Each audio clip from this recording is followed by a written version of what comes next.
Hello नमस्कार मित्रों, मेरी यूट्यूब चैनल में आपका स्वागत है। मुगलों का काल, वीर बंदा बैरागी। 27 अक्टूबर 1670 को जम्मू कश्मीर के पुंछ में श्री रामदेव के घर एक सामान्य हिंदू परिवार में लक्ष्मण देव उर्फ बंदा बैरागी का जन्म हुआ था। वे बचपन से मल्ल युद्ध और कुश्ती में दक्ष थे।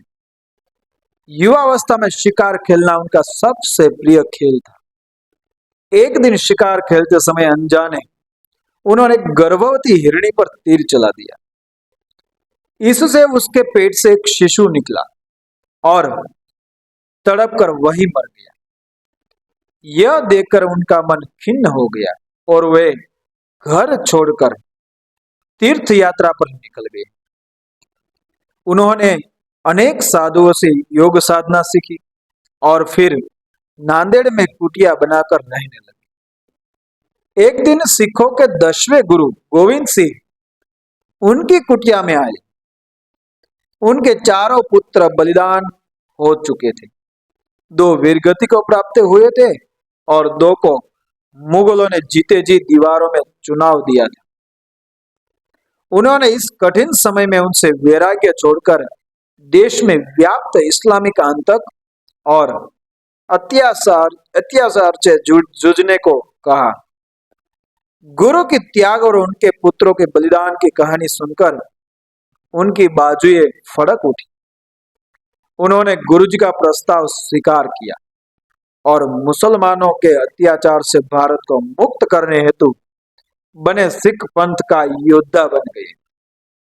गुरुजी ने उन्हें बंदा बहादुर नाम दिया और एक हुक्मनामा देकर दोनों छोटे पुत्रों को जिंदा दीवार में चिनवाने वाले सर हिंद के नवाब से बदला लेने का आदेश दे दिया। बंदा बहादुर को पंजाब पहुंचने में लगभग 4 माह लग गए। बंदा सिंह महाराष्ट्र से राजस्थान होते हुए नारनौल, हिसार और पानीपत पहुंचे और पत्र भेजकर पंजाब के सभी सिखों से सहयोग मांगा। सभी सिखों में यह प्रचार हो गया कि गुरु जी ने बंदा को उनका जत्थेदार बनाकर भेजा है। बंदा के नेतृत्व में वीर राजपूतों ने पंजाब के किसानों विशेषकर जाटों को अस्त्र शस्त्र चलाना सिखाया। देखते ही देखते सेना गठित हो गई। बंदा बहादुर हजारों सिख सैनिकों को साथ लेकर मुगलों के संहार के लिए निकल पड़े। उन्होंने सबसे पहले श्री गुरु तेग बहादुर जी का शीश काटने वाले जल्लाद जलालुद्दीन का सिर काटा। फिर गुरु जी के दोनों छोटे पुत्रों को जिंदा दीवार में चिनवाने वाले सर हिंद के नवाब वजीर खान का वध किया। इससे चारों ओर उनके नाम की धूम मच गई। उन्होंने मुगल सत्ता और पंजाब हरियाणा के मुस्लिम जमींदारों पर जोरदार हमला शुरू किया। सबसे पहले कैथल के पास मुगल कोषागार लूटकर सेना में बांट दिया गया। उसके बाद समाना, कुंजुपुरा, सढौरा के मुस्लिम जमींदारों को धूल में मिला दिया। बंदा बहादुर की विजय से मुगल सत्ता कांप उठी। मुगलों को लगने लगा एक और शिवाजी पैदा हो गए। अगर उन्हें नहीं रोका गया तो मराठा और सिख मिलकर भारत से मुस्लिम शासन उखाड़ फेंकेंगे। इसलिए मुगलों ने फिर वही पुरानी फुट डालने की नीति अपनाई और अफवाह उड़ाई कि बंदा सिंह खुद गुरु बनना चाहता है और वो सिख पंथ की शिक्षाओं को पालन नहीं कर रहे। इसके लिए उन्होंने गुरु गोविंद सिंह जी की दूसरी पत्नी माता सुंदरी जो कि मुगलों के नजरबंदी में दिल्ली में ही रह रही, उसको भी मुरा बनाया। माता सुंदरी ने बंदा सिंह से रक्तपात बंद करने को कहा, जिसे बंदा सिंह ने ठुकरा दिया। परिणाम यह हुआ कि ज्यादातर सिख सेना ने उनका साथ छोड़ दिया। हालांकि पंजाबी हिंदू उनके साथ डटे रहे, जिससे उनको हिम्मत मिला। तब उन्होंने जाट, गुर्जर, क्षत्रियों के अतिरिक्त अन्य हिंदू जातियों और ब्राह्मणों को भी सैन्य प्रशिक्षण दिया और अपनी सेना मजबूत करने की कोशिश की। 1715 के प्रारंभ में फर्रुख खसियर की विशाल शाही फौज ने अब्दुल समद खां के नेतृत्व में धारीवाल क्षेत्र के निकट गुरुदास नंगल गांव में कई मास तक घेरा डाला, पर सफल नहीं हुई। तब मुगलों की मोहरा बनी माता सुंदरी के प्रभाव में बाबा विनोद सिंह ने बंदा बहादुर का विरोध किया और अपने सैकड़ों समर्थकों के साथ किला छोड़कर चले गए। मुगलों से समझौते और षड्यंत्र के कारण विनोद सिंह और उनके 500 समर्थकों को निकल जाने का सुरक्षित रास्ता दिया गया। इधर खाद्य सामग्री के अभाव के कारण स्थिति खराब होती जा रही थी। अतः उन्होंने भूख से मरते औरतों, बच्चों की हालत देखकर 7 दिसंबर को इस शर्त पर आत्मसमर्पण कर दिया कि मुगल असैनिक पुरुषों और निर्दोष औरतों, बच्चों की हत्या नहीं करेंगे। पर ऐसा नहीं हुआ। मुगलों ने गुरुदास नंगल के किले में रहने वाले 40,000 से अधिक बेगुनाह मर्द, औरतों और बच्चों की निर्मम हत्या कर दी। पंजाब के गवर्नर अब्दुल समद खां ने 21,000 सशस्त्र सैनिकों की निगरानी में बाबा बंदा बहादुर को दिल्ली भेजा।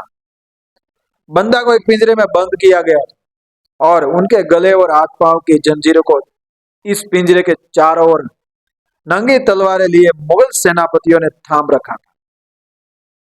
इस जुलूस में 100 बैलगाड़ियों पर हजारों सिखों के कटे हुए सिर रखे हुए और अन्य हजारों सिखों का सिर मुस्लिम सेना ने अपने भाले की नोक पर उठा रखा था। बंदा बहादुर के 780 सैनिक कैदियों के रूप में इस जुलूस में शामिल थे। मुगल इतिहासकार मिर्जा मोहम्मद हर्षी ने अपनी पुस्तक इबारतनामा में लिखा है कि हर शुक्रवार को नमाज के बाद 100 कैदियों को जत्थों के रूप में दिल्ली की कोतवाली के बाहर कलगाह के मैदान में, आज जहां हार्डिंग लाइब्रेरी है, वहां लाया जाता। काजी उन्हें इस्लाम या मौत में से एक चुनने के लिए कहते और फिर उन्हें तलवारों से निर्ममता पूर्वक कत्ल कर देते। यह सिलसिला 1.5 महीने तक चलता रहा। अपने सहयोगियों की हत्याओं को देखने के लिए बंदा को एक पिंजरे में बंद करके कलगाह तक लाया जाता ताकि वह अपनी आंखों से इस दर्दनाक दृश्य को देख सके। एक दरबारी मोहम्मद अमीन ने पूछा, तुमने ऐसे बुरे काम क्यों किए जिससे तुम्हारी यह दुर्दशा हो रही है? बंदा ने सीना फुलाकर सगर्व उत्तर दिया, मैं तो प्रजा के पीड़ितों को दंड देने के लिए परम पिता परमेश्वर के हाथ का शस्त्र था। क्या तुमने सुना नहीं कि जब संसार में दुष्टों की संख्या बढ़ जाती है तो वह मेरे जैसे किसी सेवक को धरती पर अवश्य भेजता है। जब बंदा से पूछा गया कि वे कैसी मौत मरना चाहते हैं, तब बंदा ने उत्तर दिया, मैं अब मौत से नहीं डरता, क्योंकि यह शरीर ही दुख का मूल है। यह सुनकर सब और सन्नाटा छा गया। मुगलों ने उनसे इस्लाम कबूल करवाने के लिए अनेक हथकंडे अपनाए। जब सभी प्रयास विफल रहे तो बंदा की आंखों के सामने उनके एक एक सेनापति की हत्या कर दी गई।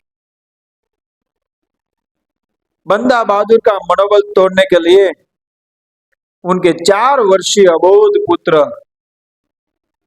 अजय सिंह को उनकी गोद में डालकर काजी ने उन्हें चाकू से उसकी हत्या करने का आदेश दिया। जब बंदा इसके लिए तैयार नहीं हुए तो मुगलों ने उनके सामने उस मासूम को चीर फाड़ दिया और उस मासूम के धड़कते हुए दिल को निकालकर बंदा के मुंह में जबरन ठूस दिया। अगले दिन जल्लाद ने उनकी दोनों आंखों को तलवार से बाहर निकाल दिया। जब बंदा टस से मस नहीं हुए तो रोज गर्म चिमटे से उनकी चमड़ियां उधेड़ने लगे, फिर उनके हाथ पैर काट दिए, अंत में मस्तक काटकर उनकी हत्या कर दी। बंदा बहादुर न तो गिड़गिड़ाए और न उन्होंने चीख पुकार मचाई। मुगलों की हर प्रताड़ना और जुल्म का सामना करते हुए वीर बंदा वे राष्ट्र और धर्म की रक्षा के लिए बलिदान हो रहे। ऐसे महावीर राष्ट्र धर्म की रक्षा के लिए अपना सब कुछ बलिदान देने वाले इस महान योद्धा को शत शत नमन। ऐसी कहानी आपको अच्छी लगती है मेरी चैनल को सब्सक्राइब करें, फॉलो करें, शेयर करें। जय हिंद, जय भारत, जय वीर बंदा।